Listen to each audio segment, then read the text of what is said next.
menyelamatkan kami. Dan bagian kami hari-hari ini adalah mengikuti setiap tuntunan firman Tuhan. Untuk kami boleh memiliki ketaatan penuh sehingga kami boleh sampai pada tujuan surgawi. Dan satu saat kami boleh berjumpa dengan Engkau Tuhan. Berbicara bagi kami tahu setiap firman Tuhan itu adalah yang terbaik bagi jiwa kami. Sekeras apapun itu akan membentuk kami ketika kami menerimanya dengan penuh sukacita. Urapi hamba-Mu yang tidak ada apa-apanya, urapi setiap kami. Di dalam nama Tuhan Yesus kami berdoa, sama-sama katakan amin. Amin. Silakan duduk Bapak Ibu, Shalom. Memberi dengan sukacita itu membawa berkat. Kalau dengar kata memberi itu senang atau susah? Ya, berat loh ini khotbah ini. Ya, karena temanya memberi dengan sukacita. Kalau disuruh memberi itu kira-kira sukacita atau dukacita? Beneran? Insya Allah ya. Ya, temanya itu memberi dengan sukacita membawa berkat. Ya, ini memang judul dari perikop ini saudara. 2 Korintus pasal 9 ayat yang ke-6. Ya, memberi dengan sukacita itu membawa berkat. Jadi ceritanya waktu itu Rasul Paulus sedang menghimbau kepada jemaat yang ada di Korintus untuk membantu ya kehidupan jemaat Tuhan yang ada di Yerusalem. Para hamba Tuhan dan orang-orang kudus ya mereka yang berkesusahan.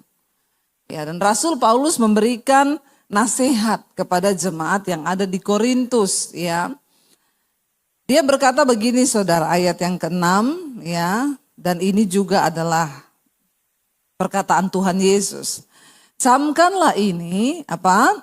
Orang yang menabur sedikit akan menuai sedikit juga. Dan orang yang menabur banyak akan menuai banyak juga. Ayat 7, hendaklah masing-masing memberikan menurut kerelaan hatinya, jangan dengan sedih hati atau karena paksaan. Sebab Allah mengasihi orang yang memberi dengan sukacita. Saudara dikatakan di sana ya, tadi ayat 6 cukup jelas, coba kita kembali lihat. Camkanlah ini, orang yang menabur sedikit akan, orang yang menabur banyak akan, jemaat itu maunya menuai banyak atau sedikit? Tapi menaburnya maunya sedikit atau banyak? Jujur, gak usah dimanis-maniskan. Kalau menabur maunya sedikit atau banyak? Yang ngomong sedikit angkat tangan. Yang ngomong banyak angkat tangan. Yang bingung angkat kaki. Ya, kita kalau bisa kita ganti ayat ini, ya Pak ya. Ya, camkanlah ini. Orang yang menabur sedikit akan menuai banyak. Kalau bisa sih begitu lebih enak toh? Ya Pak ya. Ya, kalau bisa lebih enak gitu Bu. Menabur sedikit menuainya. Tapi itu tidak mungkin. Mimpi kali ya. Ayat ini berkata orang yang menabur sedikit pasti akan menuai. Wong yang ditabur sedikit kok. Maunya menuai banyak. Ya, kalau mau menuai banyak ya maka harus menabur banyak. Ini prinsip firman Tuhan loh saudara. Kenapa banyak orang hidupnya tidak diberkati? Karena kalau sudah ngomong menabur, waduh berat itu. Dan kita suka ganti-ganti ayat firman tadi.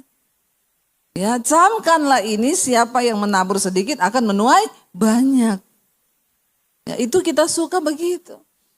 Padahal firman Tuhan itu ya dan amin. Kalau kamu menaburnya sedikit, maka menuainya juga sedikit. Hidup ini saudara akan berjalan, kita kan mau ikut firman Tuhan nih. Amin apa amin? Karena kita percaya firman Tuhan itu pasti yang terbaik. Tuntunannya itu paling benar. Nggak ada hukum lain lagi. Di dunia ini yang lebih benar dari firman Tuhan. Apalagi hukum dunia. Orang ekonomi, pakar ekonomi berkata kalau kamu pengen diberkati, keluarkan yang kecilnya. Ya, tabung banyaknya. Ini aja udah bertentangan, saudara. Di sini dikatakan camkan ini, orang yang menabur sedikit akan menuai sedikit juga, dan orang yang menabur banyak akan menuai banyak juga. Hendaklah, ayat 7 berkata, masing-masing memberikan menurut kerelaan hatinya, jangan dengan sedih hati atau karena paksaan. Sebab Allah mengasihi orang yang memberi dengan sukacita. Coba kita lihat bersama apa kata Tuhan Yesus ya tentang uang itu. Matius 6 ayat 21, saudara. Matius 6 ayat 21, baca bersama 1, 2, 3. Karena di mana hartamu berada, di situ. Nah, dipungkiri atau tidak dipungkiri, ini memang benar. Tuhan tahu, ini yang ngomong Yesus loh. Di mana hartamu berada, di situ hatimu berada. Kita pergi nih keluar rumah, lupa kunci lemari. Di lemari itu ada perhiasan, ada uang, ada harta. Lupa kunci kamar lah. Kita balik lagi enggak? Saya tanya, balik enggak saudara? Enggak usah menertawakan diri sendiri. Itu manusiawi, memang benar. Kenapa kita balik harus kunci dulu? Karena takut nanti ada orang masuk, lalu dicuri. Itu artinya di mana hartamu berada, di situ hatimu berada. Semua. Makanya Tuhan Yesus bilang, kalau saudara lihat di perikop atasnya, kumpulkanlah bagimu harta di sorga. Ya, karena di sorga itu ngengat dan karat tidak memakannya, pencuri tidak bisa mencurinya. Supaya kalau hartamu di sorga banyak, hatimu juga ada di sorga. Artinya apa? Jangan pelit. Kalau dalam hal menabur. Jangan uang itu kita genggam. Yesus berkata di ayat 24 saudara. Matius 6 ayat 24. Baca bersama Matius 6 ayat 24 saudara. 1, 2, 3. Tak seorang pun dapat mengabdi kepada dua tuan.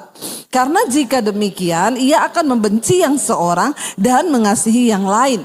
Atau ia akan setia kepada yang seorang dan tidak mengindahkan yang lain. Kamu tidak dapat mengabdi kepada Allah dan kepada Mamon. Yesus mensejajarkan dirinya Allah itu dengan uang. Satu-satunya yang disejajarkan di Alkitab antara Allah itu dengan uang. Gak ada yang lain. Berarti betapa berbahayanya uang itu. Kalau orang di dunia ini tidak cari Tuhan, tidak menomorsatukan Tuhan, maka sudah pasti dia akan menomorsatukan apa? Uang. Karena cuma ini yang bersaing di dunia. Allah dan Mamon. Kita nggak bisa mengabdi pada dua tuan, pada Allah dan juga pada Mamon. Karena kenapa? Kau pasti membenci salah satunya. Kalau kita sudah mengasihi uang, maka kita akan mengabaikan Tuhan. Makanya banyak orang nggak bisa kembalikan persepuluhan. Makanya banyak orang gak bisa memberi dengan sukacita. Karena hatimu melekat kepada uang. Ya, gak gampang saudara. Bagaimana cara kepandang kita terhadap uang? Itu akan menentukan Tuhan percaya sama kita atau tidak saudara. Jadilah orang yang berani. Berani mempertaruhkan benar-benar imanmu kepada Tuhan. Karena kau tidak bisa mengabdi pada dua tuan, pada Allah dan pada Mamon. Tidak bisa. Pasti engkau akan mencintai yang satu dan akan membenci yang satu. Kalau kau cinta uang, kau tidak akan taat sama Tuhan. Dan itu akan menjadi sulit untuk Tuhan memberkati hidupmu, keuanganmu. Padahal ini kuncinya. Kita lihat saudara di dalam Lukas 6 ayat 38.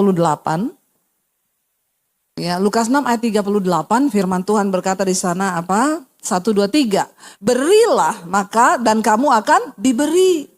Suatu takaran yang baik, yang dipadatkan, yang digoncangkan, yang tumpah keluar akan dicurahkan ke dalam ribaanmu. Sebab ukuran yang kamu pakai untuk mengukur akan, amin saudara.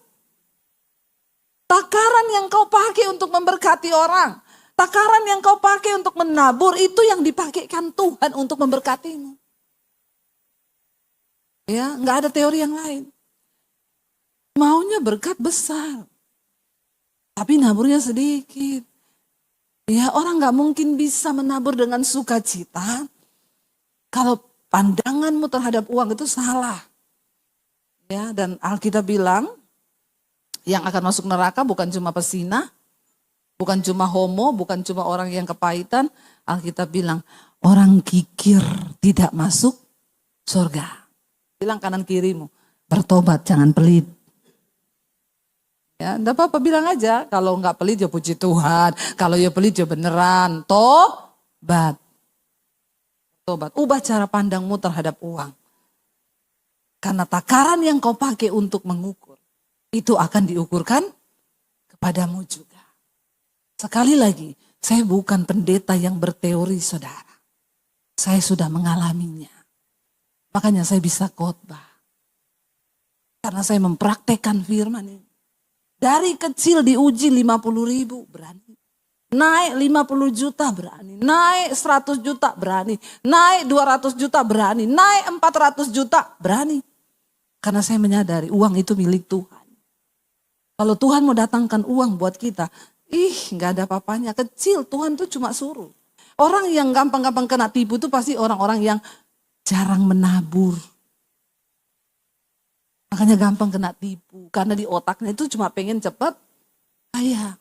Padahal Alkitab bilang orang yang ingin cepat kaya pasti jatuh dalam berbagai-bagai pencobaan. Khotbah siang ini agak pedes. Tapi tolong mukanya gak usah masam sama saya.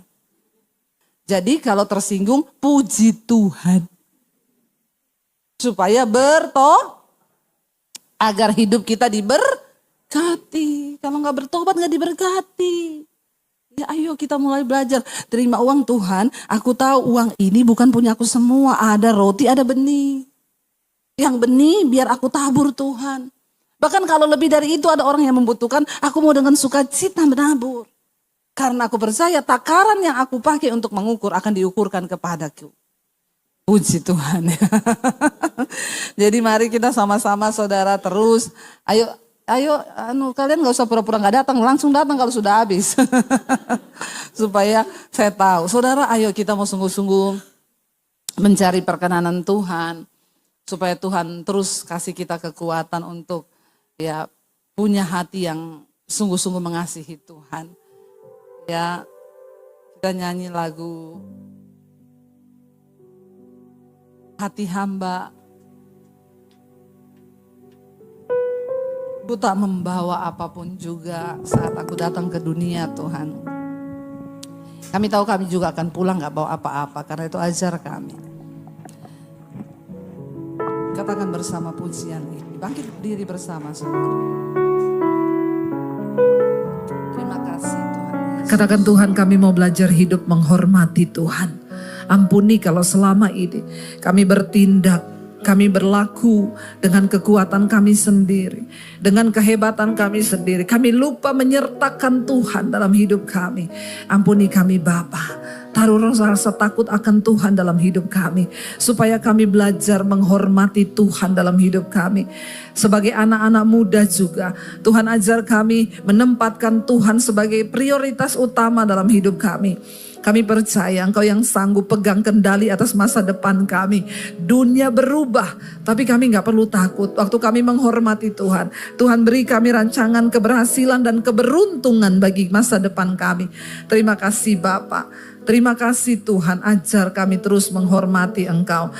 Hati dan tanganmu Bapak Ibu, terimalah kiranya berkat, rahmat, anugerah dari Allah Bapa, cinta kasih dari Tuhan Yesus Kristus turun atas hidup kita mulai hari ini, bahkan sampai kali yang kedua Tuhan Yesus datang kembali menjemput setiap kita, dan nama kita semua tercatat di dalam kitab kehidupan. Di dalam nama Tuhan Yesus Kristus kita semua yang percaya diberkati, disertai Tuhan. Mari katakan bersama, amin, amin, amin.